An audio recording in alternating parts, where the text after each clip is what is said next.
गिनती अध्याय 19। फिर यहोवा ने मूसा और हारून से कहा, व्यवस्था की जिस विधि की आज्ञा यहोवा देता है वह यह है कि तू इस्राएलियों से कहे कि मेरे पास एक लाल निर्दोष बछिया ले आओ, जिसमें कोई भी दोष न हो और जिस पर जुआ कभी न रखा गया हो। तब एलियाजर याजक को दो और वह उसे छावनी से बाहर ले जाए और कोई उसको उसके सामने बलिदान करे। तब एलियाजर याजक अपनी उंगली से उसका कुछ लोहू लेकर मिलाप वाले तंबू के सामने की ओर 7 बार छिड़क दे।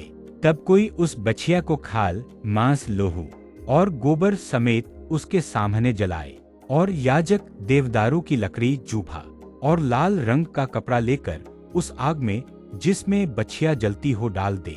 तब वह अपने वस्त्र धोए और स्नान करे। इसके बाद छावनी में तो आए, परंतु सांझ तक अशुद्ध रहे। और जो मनुष्य उसको जलाए वह भी जल से अपने वस्त्र धोए और स्नान करे और सांझ तक अशुद्ध रहे। फिर कोई शुद्ध पुरुष उस बछिया की राख बटोरकर छावनी के बाहर किसी शुद्ध स्थान में रख छोड़े, और वह राख इस्राएलियों की मंडली के लिए अशुद्धता से छुड़ाने वाले जल के लिए रखी रहे, वह तो पापबलि है। और जो मनुष्य बछिया की राख बटोरे वह अपने वस्त्र धोए और सांझ तक अशुद्ध रहे। और यह इस्राएलियों के लिए और उनके बीच रहने वाले परदेशियों के लिए भी सदा की विधि ठहरे। जो किसी मनुष्य की लोथ छुए वह 7 दिन तक अशुद्ध रहे।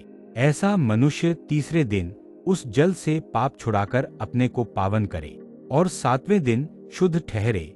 परंतु यदि वह तीसरे दिन आपको पाप छुड़ाकर पावन न करे तो 7वें दिन शुद्ध ठहरेगा। जो कोई किसी मनुष्य की लोथ छूकर पाप छुड़ाकर अपने को पावन न करे वह यहोवा के निवास स्थान का अशुद्ध करने वाला ठहरेगा, और वह प्राणी इस्राएल में से नाश किया जाए। अशुद्धता से छुड़ाने वाला जल उस पर न छिड़का गया, इस कारण वह अशुद्ध ठहरेगा, उसकी अशुद्धता उसमें बची रहेगी।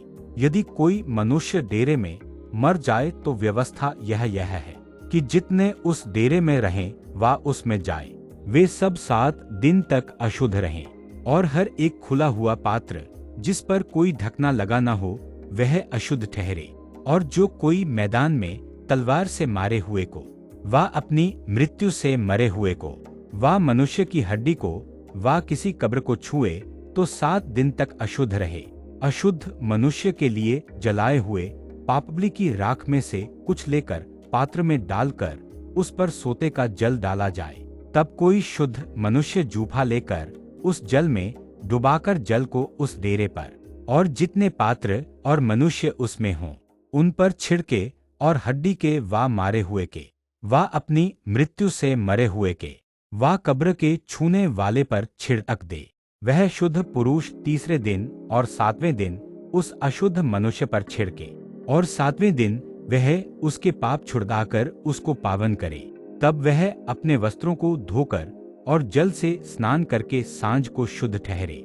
और जो कोई अशुद्ध होकर अपने पाप छुड़ाकर अपने को पावन न कराए वह प्राणी यहोवा के पवित्र स्थान का अशुद्ध करने वाला ठहरेगा।